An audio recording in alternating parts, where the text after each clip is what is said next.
తెలంగాణలో దివ్యాంగుల ఆసరా పెన్షన్లు అనేవి 6,016లకు పెంపు గురించి స్త్రీ శిశు సంక్షేమ శాఖ మంత్రి సీతక్క గారు ఏమన్నారు అనే వివరాల్లోకి వెళ్ళే ముందు కర్తవ్య పని అనే మన ఛానల్లో ప్రభుత్వ పథకాలకు సంబంధించిన విషయాలను అంటే లేటెస్ట్ సమాచారాన్ని ఎప్పటికప్పుడు తెలుసుకునేందుకు ఛానల్ని సబ్స్క్రైబ్ చేయడంతో పాటు బెల్ను ట్యాప్ చేసి ఆల్ నోటిఫికేషన్లు అనే ఆప్షన్ ఎంచుకోండి. అలాగే వీడియోను లైక్ చేయడము, అలాగే మీకు తెలిసిన వాళ్ళకు షేర్ చేయడం మర్చిపోవద్దు ఫ్రెండ్స్.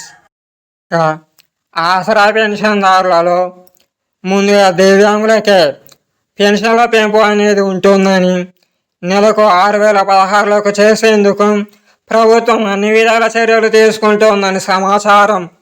దీనికి అలా బలమైన కారణం ఏంటంటే దివ్యాంగులకు మద్దతునిస్తూ మందకృష్ణ మాదిగ మహాగర్జనను చేపడుతున్నాడు కదా. ఆయన బలమైన డిమాండ్తోనే ప్రభుత్వం ఇప్పుడు దివ్యాంగుల పెన్షన్ పెంచడానికి ప్రయత్నిస్తోంది. అయితే అసలైన దివ్యాంగులు అంటే 70% కంటే ఎక్కువగా వైకల్యం ఉన్న దివ్యాంగులకు నెలకు 6,016 ఇచ్చేందుకు, అది కూడా సెప్టెంబర్ నుంచి ఇటువంటిది అమలయ్యేందుకు ప్రభుత్వం అన్ని విధాల చర్యలు తీసుకుంటోంది. అంటే 70% కంటే తక్కువ వైకల్యం ఉండి ఆసరా పెన్షన్లు తీసుకునే దివ్యాంగులు ఇప్పుడు తీవ్ర నిరాశకు గురవుతున్నారు. ఒక విధంగా అయోమయంలో పడ్డారు అని చెప్పాలి. ఎందుకంటే గత ప్రభుత్వాలు 40% కంటే ఎక్కువ వైకల్యం ఉన్న ఆసరా పెన్షన్దారులకు ఎప్పుడు చూసినా అంటే 70% కంటే పైగా ఉండే వైకల్యంతో ఉన్న పెన్షన్దారులతో సమానంగానే వారికి కూడా పెన్షన్లు ఇచ్చేది. అయితే ఇప్పుడు 70% కంటే తక్కువ వైకల్యం ఉన్న దివ్యాంగులకు ఆసరా పెన్షన్ల పెంపు ఉండదా అనే ప్రశ్న తలెత్తుతోంది. అటువంటి దివ్యాంగులలో అయోమయం అనేది ఏర్పడింది. పైగా ఇలా ఆసరా పెన్షన్లు పెరగడమేమో కానీ ఉన్న ఆసరా పెన్షన్లు పోతాయేమోనన్న బాధ వారిలో కలుగుతోంది. అంటే తీవ్రంగా నిరాశ గురవుతున్నారు. ఎందుకంటే దీనికి మరో కారణం కూడా ఉంది.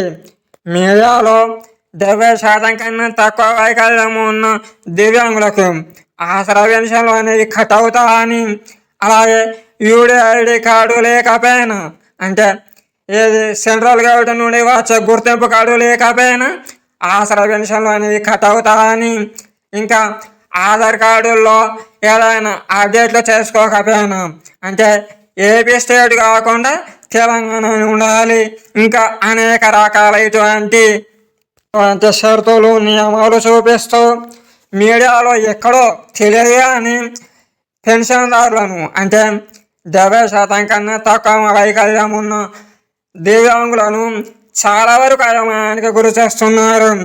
నేనైతే చెప్పాలంటే ఇదంతా అవాస్తవం. వాస్తవానికి దివ్యాంగుల ఆసరా పెన్షన్లు అనేవి కట్ కావడం లేదు. ప్రభుత్వం దీని గురించి ఎటువంటి కఠినమైన చర్యలు తీసుకోవడం లేదు.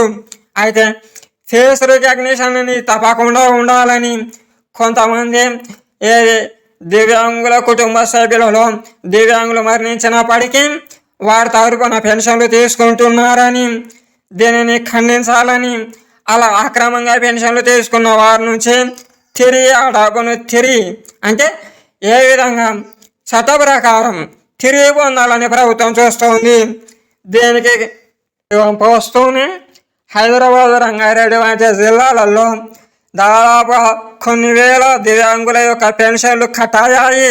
ఎందుకంటే వారంతా మరణించిన వారే, అంతేగాని 70% కంటే తక్కువ వైకల్యం ఉండి వారి పెన్షన్లు పోలేదు.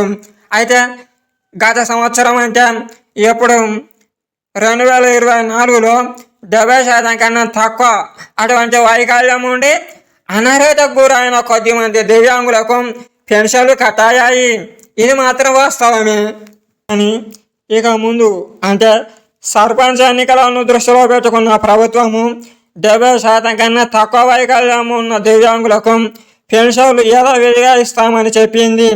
అలాగే ఇదే కాకుండా పెన్షన్ల పెంపు గురించి మంత్రి సీతక్క గారు అయితే త్వరలోనే ఆసరా పెన్షన్లను పెంచుతున్నామని చెబుతూ దివ్యాంగుల పెన్షన్లు అనేవి ముందుగా పెరుగుతాయని, అలాగే కొత్తగా దరఖాస్తు చేసుకున్న దివ్యాంగులకు కూడా ఆసరా పెన్షన్లు పెరుగుతాయని ఆమె చెప్పింది.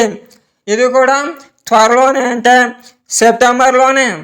కాబట్టి దివ్యాంగులకు ఆసరా పెన్షన్లు అనేవి సెప్టెంబర్లో పెరుగుతాయి. కానీ ఇవి ఆగస్టు నెలకు సంబంధించినవి. వీటి కోసం జీవో విడుదల చేసే అవకాశం ఉంది. అది కూడా రేపో మాపో. ఇంకా ఆమె ఏమన్నారు అంటే, ఈ ప్రస్తావనను కొనసాగిస్తూ దివ్యాంగులను సాధారణ వ్యక్తులు వేలు చేసుకున్నట్లయితే వారికి 1,50,000 వరకు ఆర్థిక సహాయం చేస్తున్నారు కదా.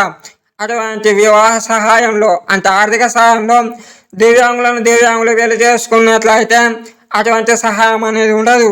కానీ ఇప్పుడు శీతాకాలం దేనికోసం ప్రభుత్వానికి ప్రతిపాదన చేసింది. దీనికి ముఖ్యమంత్రి రేవంత్ రెడ్డి గారు కూడా గ్రీన్ సిగ్నల్ ఇచ్చారు.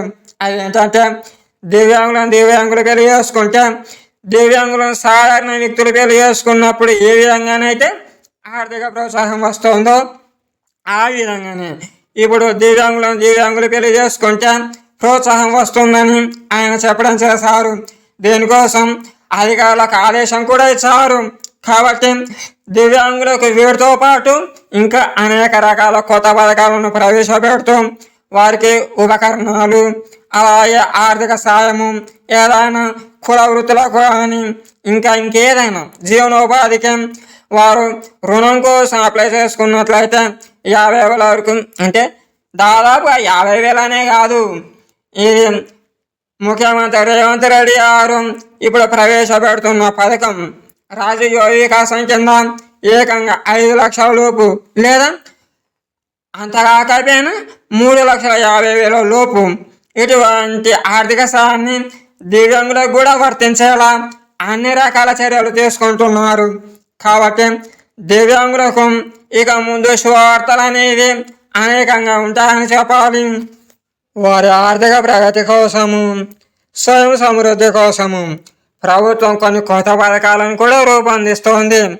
కాబట్టి ఒకవేళ మీరు దివ్యాంగులు అయితే మీకు కంగ్రాట్స్ అని చెబుతున్నా. ఇంకొక విషయం ఏంటంటే, మీరు ఈ సమాచారాన్ని ఇతరులకు షేర్ చేయడం మర్చిపోవద్దు. అలాగే ఈ వీడియోను లైక్ చేయడము, తదుపరి వీడియోల కోసము వార్తా విపణి అనే ఈ ఛానల్ని సబ్స్క్రైబ్ చేయడం మర్చిపోవద్దు ఫ్రెండ్స్.